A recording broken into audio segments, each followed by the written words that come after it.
Now, as we mentioned, climate change is the dominant topic of discussion this week, and CCTV's Dan Collyns takes a closer look now at the challenges facing world leaders and whether there's hope for any serious progress this year. The International Monetary Fund says the global economy needs restructuring. Christine Lagarde, the head of the IMF, says a good way to help humanity and the environment would be putting the real price tag on fossil fuels by cutting subsidies. It is just the right moment to introduce carbon tax. And it is just the right moment as well to eliminate subsidies. Lagarde argues the IMF cannot tackle economic instability without also addressing the environmental and human cost of global warming. According to the World Bank, for the first time, extreme poverty could fall below 10% this year. But without financial support, the World Bank president warned millions could slide back into poverty due to climate change.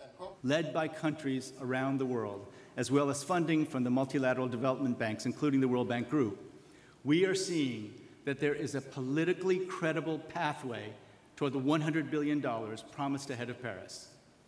We will significantly scale up our commitments to battle climate change.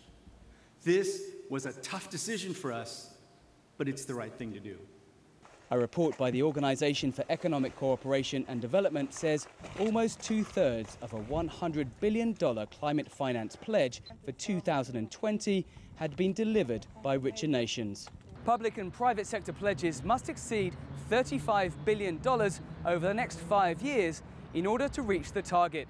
The money is destined for the countries hardest hit by climate change, to pay for loss and damage and to shore up their defences against extreme weather events. Rising sea levels are threatening many Pacific islands. We need that support. We don't have insurance companies to compensate for all this.